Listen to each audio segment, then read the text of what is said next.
Happy Wednesday, students. I wanted to cover the two announcements I posted today, March 13th. So, backtrack if you haven't already gone through Monday's memo announcement. You need to go back and read it really carefully and watch the video. Be sure that you are reading your assignment sheet for this particular paper. So, today's first memo has some more explanation on the literature review. So the first goal for this week is you are beginning to choose your research topic.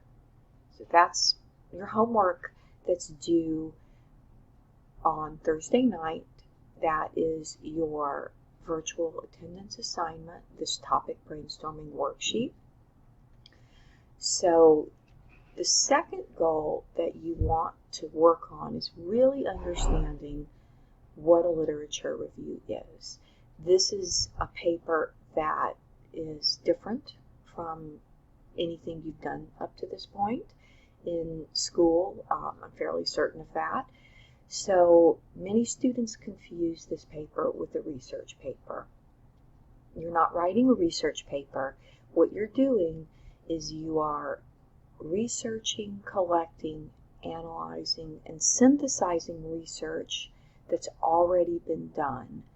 Then you're organizing those studies into a report called a literature review.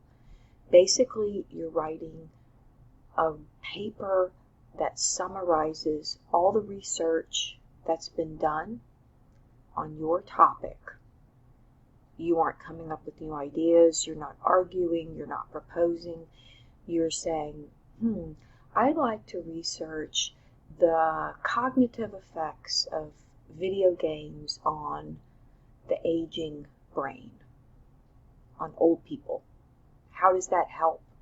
Video games help old people with their cognitive abilities. So that's my question. So what I start off, if I'm, say, going to write at some point a research paper on this, I need to know what's already been written on this topic. So I do a literature review and I go and find as much research as I can on my research question to understand, what's already been written on this topic, so I'm not maybe A, reinventing the wheel, or B, writing on something that is not considered an appropriate or scholarly take on my topic. Okay, so what I want you to do is watch these two videos. If you haven't already watched them, watch them carefully. You have a quiz on them.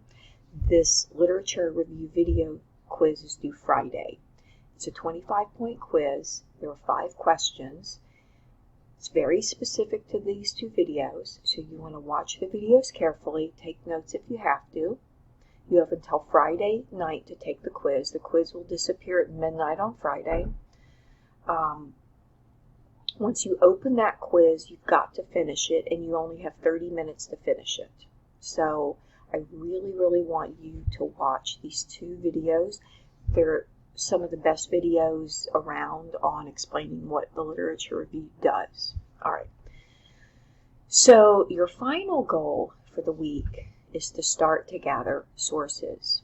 So by Sunday night, you will need to have found 3 scholarly peer-reviewed sources no older than 2019. So I have some sort of explanation on how to start this, starting at the one search bar. You want, when you go to your one search bar, when you start putting your search terms in, you want to make sure you check that full text online. You want to make sure you check that it's scholarly peer reviewed. That's really, really important.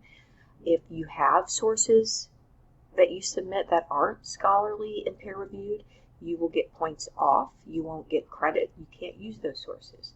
You must click journal articles and you must click 5 years or newer. All right, so to reiterate, your homework for this week is to do your Finding Your Topic worksheet due Thursday, March 14th. Take the literature review videos quiz. Do Friday, March 15th. And find sources 1 through 3 due on Sunday, March 17th. The mini lesson you have for this announcement is on finding or narrowing your research topic, your research question.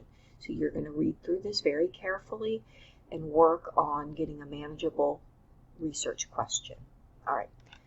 Now, I posted a second announcement this morning on using keyword searches. So if you took 111, you probably had some sort of introduction to keywords.